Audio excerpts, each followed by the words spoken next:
My name is Grace. I'm a housewife. I married my husband Matthew after our workplace romance. Our married life is smooth, without any complaints, and we live happily together every day. I've heard that many people struggle with their spouse's relatives after marriage, especially when it comes to a sister-in-law. I've heard that it can be quite troublesome.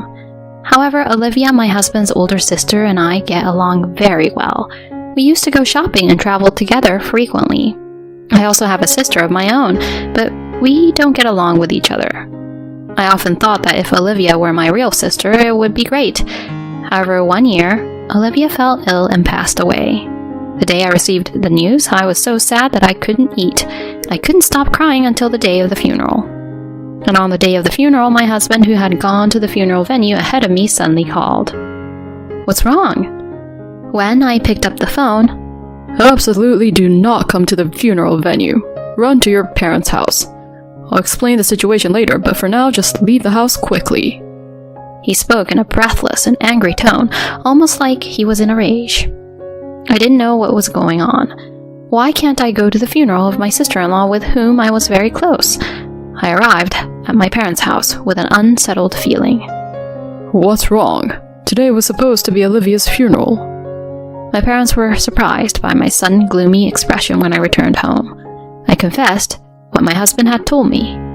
"Huh, is that so? Just now someone claiming to be Matthew's relative contacted us. They were complaining about you, calling you all sorts of names. They even threatened to set our house on fire if we didn't pay them compensation. We have no idea what this is all about. We thought it might be a scam or harassment, but there might be something to it. Anyway, let's wait for further communication from Matthew." While saying this, my husband, dressed in mourning attire, hurriedly drove to our house. My husband bowed deeply, lowering his head. "My relatives did something unforgivable earlier. It seems they haven't arrived here yet. Just to be safe, let's go to the police." I couldn't immediately grasp the story from my breathless husband. I decided to calm him down and listen to the details. "In my sister's suicide note, there were a lot of accusations against you." "No way." "It's true. Things like being called disgusting by you or being accused of violence. Baseless claims were written there and made up stories asking for revenge. And the relatives who took it seriously are saying they'll seek revenge against you and are trying to demand an exorbitant compensation. This place is also compromised, so it's dangerous. Let's go to the police immediately." He confessed this with a pale face. I was in shock and collapsed at the entrance. With my mother's support, I managed to regain some composure. My sister-in-law talking about me? There's no way that could be true. Even when I desperately searched my memory for any clues, I couldn't recall a single fragment of having done such a thing. My husband comforted me, stroking my shoulder. "Calm down. You'll be okay. It might be a fabrication. Maybe it was rewritten by my mother who dislikes you. My sister always spoke of you as if you were her real sister, saying how adorable you were. She used to talk about you with such happiness. It's unbelievable." He comforted me like this. However, I began to question whether things like fabricating or altering a suicide note could be so easily done. Even with my limited knowledge of the law, I quickly understood that tampering with such written documents would result in immediate legal consequences. "Anyway, if there was a phone call, relatives might come here." Feeling pressured, I left my parents' house.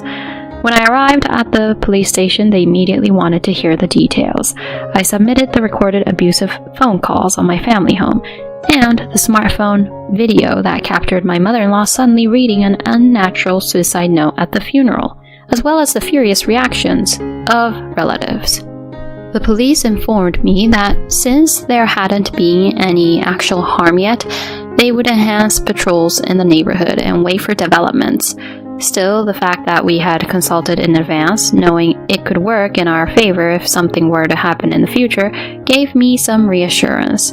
However, shortly after returning home to my family's house, something happened that shattered that feeling of security. When my husband parked the car and got out, there was a commotion at the front door. I approached it, cautiously, wondering what could be the matter. Here I found my sister. Her cheek reddened from being hit.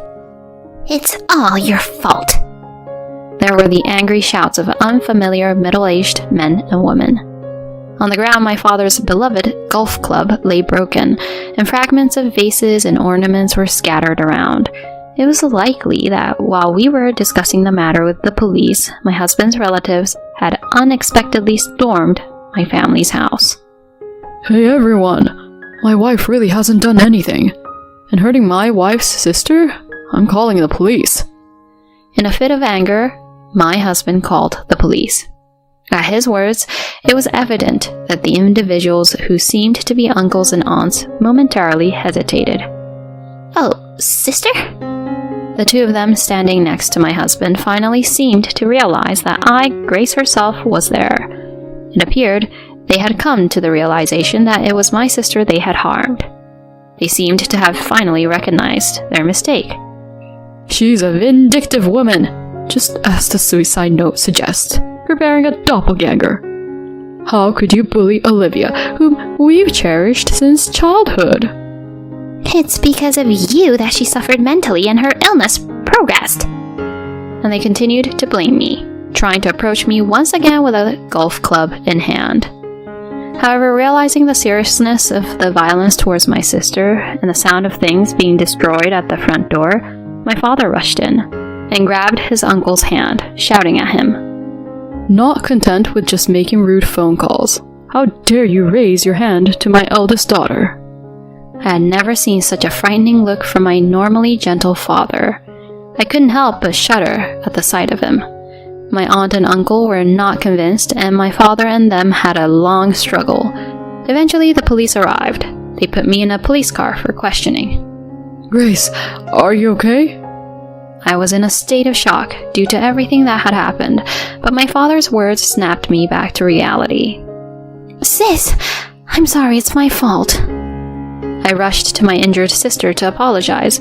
My father too lost all the momentum he had earlier. I'm sorry I couldn't protect you, even before you got married, he said, feeling downcast, as my mother brought him an ice pack. He was trying to cool my sister's cheek down. My sister took it from him and applied it herself. "Huh? It's not your fault, you know. You might be plain and quiet, but you got along just fine with our late sister, who was so serious. This is assault, isn't it? And we can get money from those uncles earlier. It's a win." Elizabeth is saying this. My sister always has this kind of nonchalant attitude, even in situations like this. She should be upset and angry about being attacked for something she didn't do, but this time I feel like she's pretending to be calm to protect me, and I appreciate that. And watching how she was after I got married, I truly appreciated that she believed me when I was falsely accused. That's why I couldn't forgive my husband's uncle and aunt for causing pain to such a sister of mine and for their violent actions. That night my husband said to me, I'll gather evidence. You stay here. If anything happens, please let me know. He said this, leaving me behind and heading to his own family's house. I felt anxious while my husband was away, but it seems that news of the unjust violence by his uncle and aunt spread among the relatives. After that, no more relatives came to my family's house. In the following days, we arranged a meeting. My parents, sister, husband, and in-laws, and several relatives, including my uncle and aunt, gathered at my husband's family home. It was a slightly spacious house. My uncle and aunt seemed to have a somewhat better understanding of the situation, but they still seemed to believe that they were in the right. If you admit to the bullying mentioned in the suicide note, we'll forgive you from now on. So please don't file a damage report either. They demanded an apology with outrageous reasoning like this and asked us to refrain from filing a complaint. At that moment, $20,000. My previously silent sister spoke up with those words first. What? What did you say? My uncle glared at her with a puzzled expression. If you give me $20,000, I'll hold off on filing a complaint. The place where I was hit hurts and I can't concentrate on my work. Plus, you need to compensate for the golf club and ornaments you broke. Hand over $20,000. My sister casually uttered those words while using her smartphone. My uncle's face turned bright red. What did you say? Is there such a ridiculous story just because she slapped someone once? How audacious. If a sister is a sister, then an older sister is an older sister. They berated in such a manner.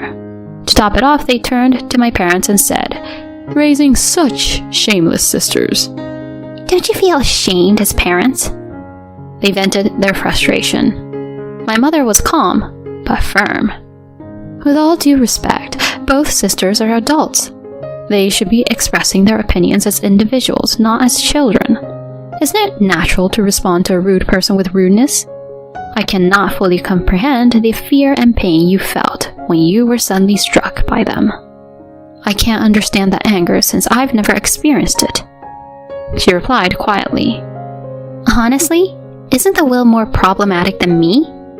My sister spoke again, seeming to have no interest in her own situation. She yawned and casually asked, perhaps because the will, which could have been tampered with, had caused my husband's relatives to act outrageously.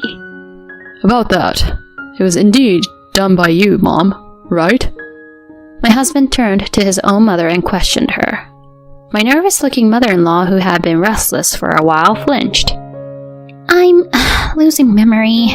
My recollections are so unclear.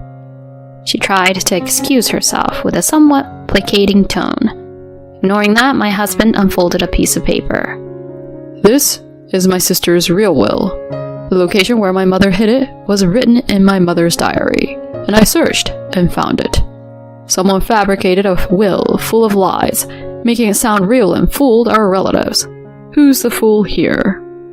My husband suppressed his anger and spoke in a voice filled with disappointment.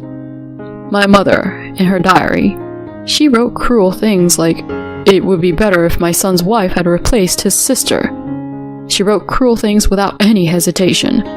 I can't consider her my mother anymore. My husband stared at his biological mother with a cold gaze. My mother-in-law's words gradually faded in front of that gaze, and in the end she was sobbing. My father-in-law, who had been quietly listening to the situation, spoke up. It's my responsibility for not seeing what kind of person she really was. Son, you don't need to have anything to do with this house and our relatives ever again. Live happily, far away. From now on, I will monitor her and ensure that you don't have to see her. It's the least I can do to make amends. My husband nodded in response to these words and then turned to the silent uncle and aunt. Please, go ahead and pay the $20,000 that were offered earlier. Otherwise, I will indeed file a police report with all the evidence we have. I would prefer that, but it seems to be your preference. My aunt and uncle shook their shoulders and glared at my sister. $20,000 to such an ill-mannered girl. Yay! I can buy bags from Louis Vuitton and Callaway golf clubs. Lucky! My sister had a triumphant expression, grinning broadly. Although I disliked some aspects of my sister's personality, this time I felt that her happiness wasn't just innocent joy. Our father's cherished golf club had been broken, our mother's carefully arranged vase was shattered, and I had been unjustly dragged into this absurd trouble. As a family of three, we were left stunned, and it seemed like she intentionally used rude language without any concern for our feelings. Despite the scene, my mother-in-law clung to my husband's legs, crying. You're all I have left. Only you, my beloved son. However, my husband's heart remained firmly closed. So does my sister not matter at all to you? The will was switched, wasn't it? That's right, isn't it? No. Listen to your mother. Can we please stop this already?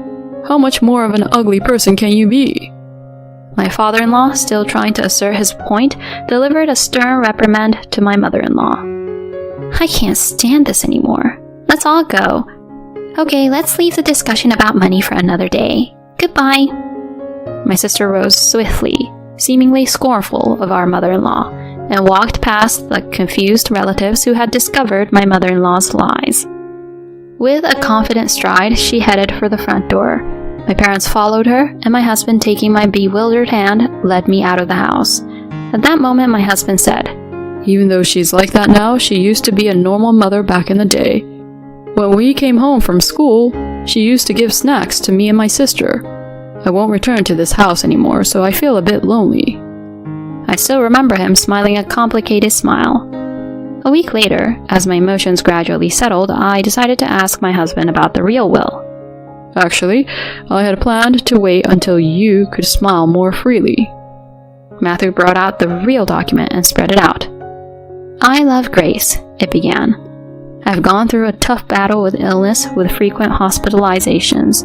Unlike my mother's feelings for my younger brother, I felt that my mother's concern for me was thinner. My father's kindness was always evident, but Grace, a woman close to my age, was the one who understood me the most. Because Grace has become my emotional support, I can feel every day that I can keep on living, even when it's tough. My parents have significant assets, so I want all my inheritance to go to Grace and Matthew. My mother would likely spend it all quickly, but my father would likely understand. I hope this can be the foundation of your happiness." I couldn't help but hold that will close and cry. "Just let it all out today." My husband comforted me by putting his arm around my shoulders. From that day on, I decided to cherish the memory of my sister-in-law and live with a smile. I'll keep her legacy safely stored away until the day I can use it. Afterward, my sister settled with my husband's uncle and aunt for $20,000. She promptly sent them a photo list of what she had bought as compensation, along with a letter of thanks for the $20,000. It was truly her way of handling things, but perhaps it was not enough to alleviate the pain of the real beating she had endured. On a side note, through this experience, my relationship with my sister improved slightly, and she started inviting me to have meals together more often. As for our in-laws, my mother-in-law suffered a mental breakdown and aged rapidly. She became delusional, often mistaking complete strangers for me. "Matthew left because of you." It seems it even turned into a police matter. Despite it being her first offense and her mental state being taken into consideration, my mother-in-law was widely known as a dangerous individual. Despite this, my father-in-law did not abandon her as he had promised, and is taking care of her. We have cut ties with my husband's relatives and are currently living peacefully.